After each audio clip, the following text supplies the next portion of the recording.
அன்பு உள்ளங்களே வணக்கம். ஔவையார் 3. ஔவையார் பாணர்கள் வாழும் பகுதியிலே வாழ்ந்து வந்தார்.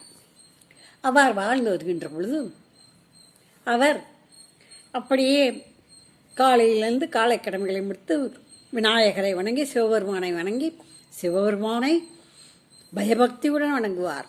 விநாயகரை அவர் நட்பு போல நண்பர் போல எண்ணி வணங்குவார். அந்த விநாயகரை வணங்கி அவர் அப்படியே ஊருக்குள் போவார்.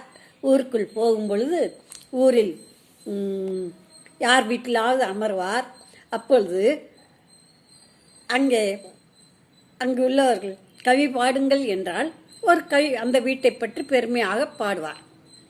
அப்படி பாடும் பொழுது அந்த பாட்டை கேட்டுவிட்டு அவர்கள் ஒரு செம்பு கூழோ சாப்பாடோ ஏதோ கொடுப்பார்கள்.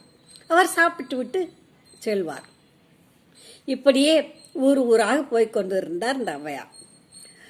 ஔவையார் பெருமதிப்பு மிக்கவர். பாண்டிய மன்னன், சோழன், அனைவரும் எல்லா மன்னர்களுமே அவர் சொல்லுக்கு கட்டுப்பட்டு வாழ்ந்தவர்கள். அவர் சொன்னால் அதற்கு மீறி பேச்சில்லை. ஏனென்றால் அவர் தெய்வீக சக்தி உடையவர்.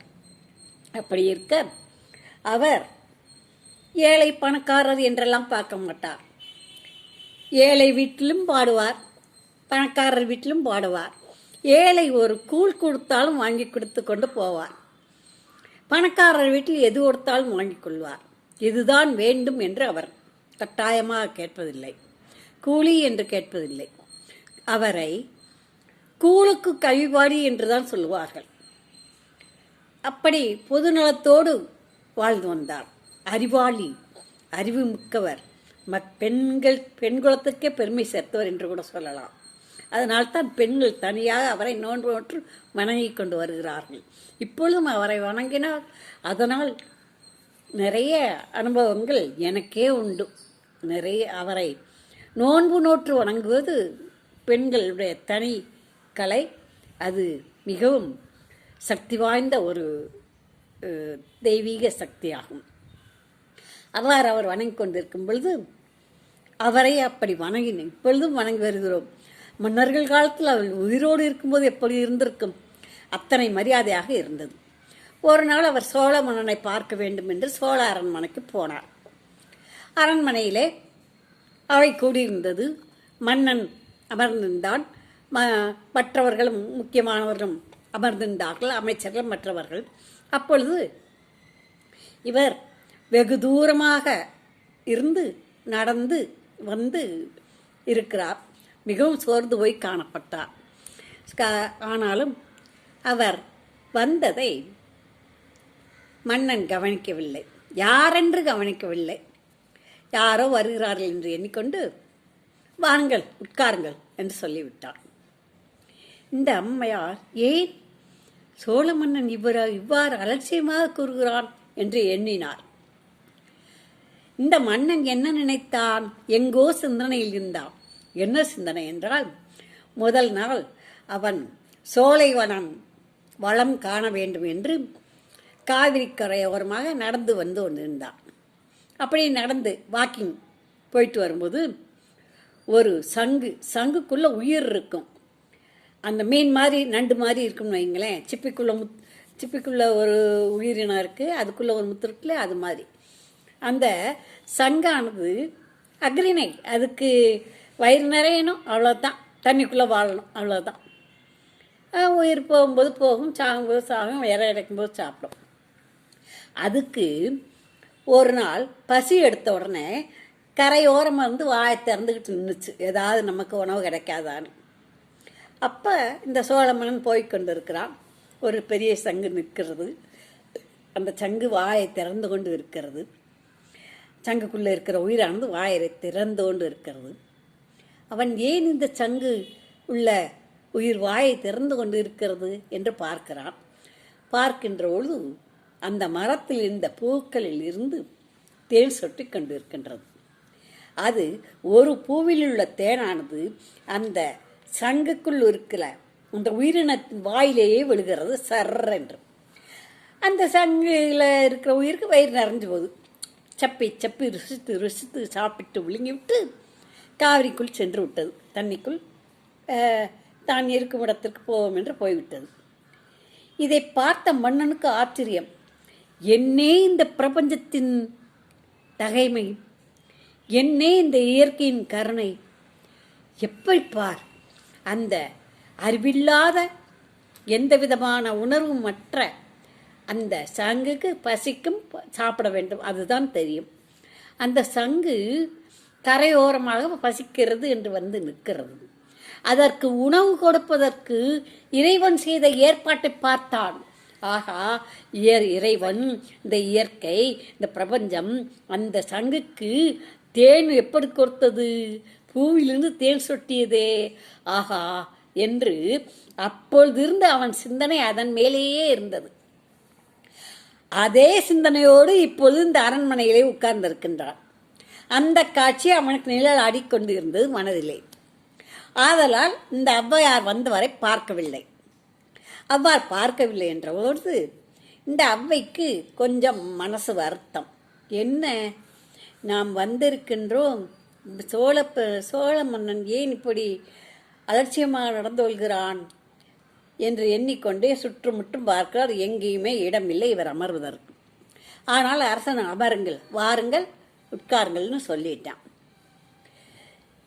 இது என்ன, வள்ளல் பாரி, மலையமான், திருமுடிக்காரி, கோமான் அதியன், தொண்டைமான், சோழன், சேரன், பாண்டியன், இப்படி எல்லோரும் எப்படி அன்பாக வரவேற்பார்கள்?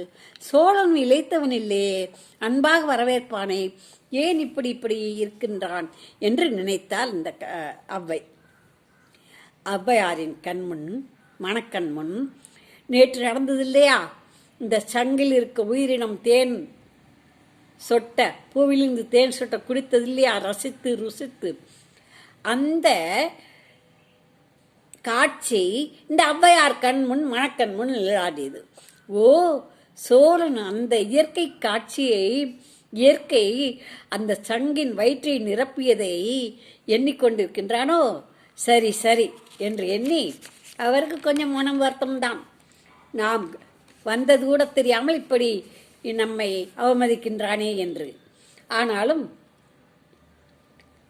அந்த சங்கு தேனுண்ட காட்சியிலேயே அவன் லயித்திருக்கிறான் என்று தெரிந்து கொண்டு ஏன் என்று சிந்தித்து அறிந்து கொண்டார் ஔவை. அறிந்து கொண்டு மன்னனிடம் சத்தமாக அவன் அருகில் சென்று, கால் நொந்தேன் நொந்தேன், கால் நொந்தேன் நொந்தேன், கடுகி வழி நடந்தேன், யான் வந்த தூரம் எளிதன்று, யான் வந்த தூரம் எளிதன்று, கூனல், கூனல்னா சங்கு, கருந்தேனுக்கு அங்கு காத்த காவிரி சூழ் நாடா, சோழா, சோழமன்னா, இருந்தேனுக்கு எங்கே இடம், என்னை உட்காருன்னு சொல்லிட்ட. ஆனால் அந்த கருந்தேன் கொடுக்குதே அந்த மரம், அப்படி அருமையான கருணையான தேசம் கொண்ட கருணை நாடு, கருணை பொழியும், செழிம்பாக வளம் பொழியும், வளம் கொளிக்கும் இந்த நாட்டினுடைய ராஜாவே, மன்னனே, கூணலுக்கு கூட தேன் கிடைத்ததே, இந்த கிழவிக்கு எங்கே இடம் என்று கேட்டாள் ஔவை. கேட்ட உடனே சோழனுக்கு தன் நினைவு வந்தது. என்ன, யார் இது? ஆஹா, ஔவையார். நாம் கண்ட காட்சி இவர் மனதில் எப்படி வந்து ஓடியது? இவருக்கு எப்படி தெரிந்தது? ஆகா, இவர் தெய்வீக சக்தியுடையவர் என்று எண்ணி அந்த அவன் உட்கார்ந்திருந்த அந்த அரியணை விட்டு எழுந்து நின்றான். ஔவையே, வாருங்கள் என்றான்.